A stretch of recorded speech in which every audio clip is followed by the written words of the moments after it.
expecting the sucker punch. Also, it's Rob. Please give it up for Robbie Q.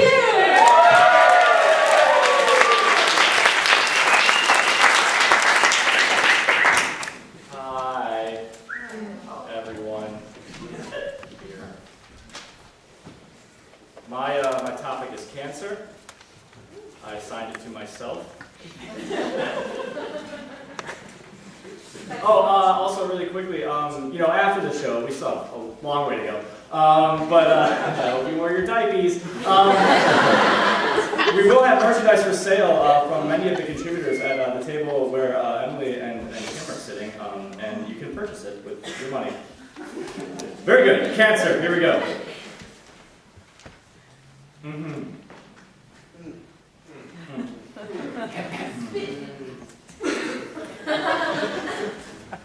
Cancer. I am interested in better knowing the authors of the constellations. What was their process?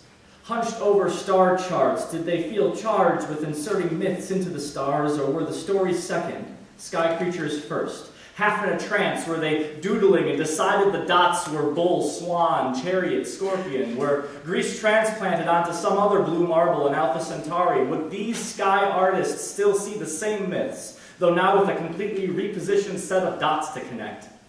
How would the peoples of those other worlds react to the knowledge that their Apollo sun was actually the knee joint of a crab on some other blue marble, where the people come up with different beautiful stories to justify murder, death, and theft? Our space crab, by the way, is called Cancer, translation from the Greek word for crab. The story goes that Hercules was being a D-bag for some reason, and Hera was all like, "Hey, Cancer, you're a crab. Go pinch Hercules' toe for being such a D-bag." So Cancer was all, because crabs don't talk. And then he went and pinched the toe of the strongest guy ever, to which Hercules was like,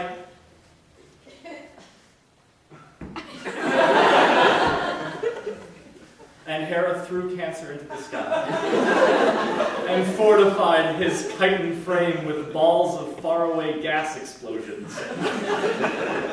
This is not a horrible reward for insipid martyrdom. The Greeks, a race of people exceptionally skilled at making shit up as they went along. Also, noticed crabs in people, saw the constellations of vein and tissue in malignant tumors, called those cancer as well, the veins resembling undelicious and non-gaseous crab legs. That's the connection. The answer to cancer. Crab to constellation, crab to disease. Now showing that, the sense of wonder we feel at certain coincidental juxtapositions may arise from a pure and simple ignorance, or at least the inability to Google things. It becomes clear then. The hocus pocus is exposed. The naked apparatus of faith, naming, the zodiac, all laid bare.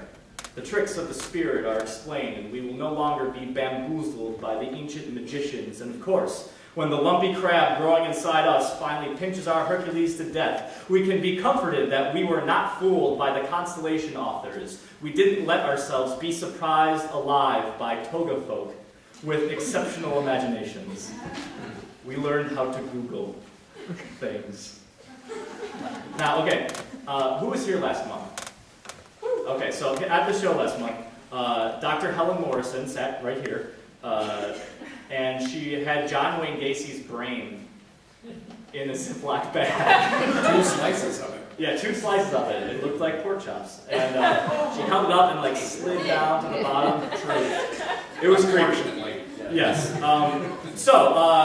She said that this brain, these 2 slices of it and the whole thing, was not discernibly different from any of ours. And the only way we could maybe detect a difference is if we had popped the hood on his noggin while the motor was still running. You see, it's our corpses that bring us together. It's our souls that tear us apart, piece by piece. That's why I became an organ donor last week. There was an iPhone app, actually, that allowed me to do very easily. So I'm proud.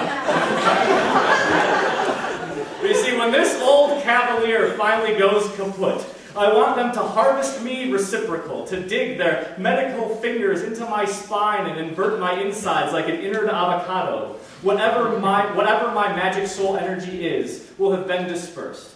Maybe in the stars, but more likely into soybeans and corn. Anyway, the electricity my body hoards was never mine to begin with.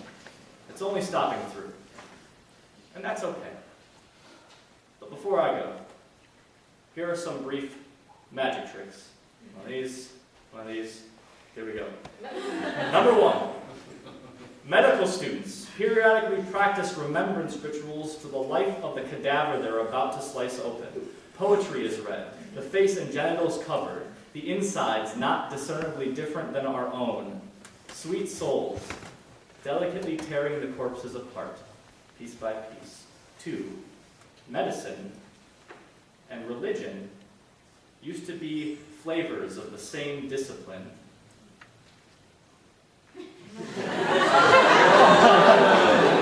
Trippy, bro. I know. Yet another answer to cancer. 3. Some years ago, there was a man whose girlfriend was killed in a car accident who had her heart donated to a grateful Floridian. To this day, the man and Floridian check in periodically on each other's hearts to see how the old clunkers are running. If it were your lover's heart, you'd do the same thing, right? I would. Connect the dots. See how they run.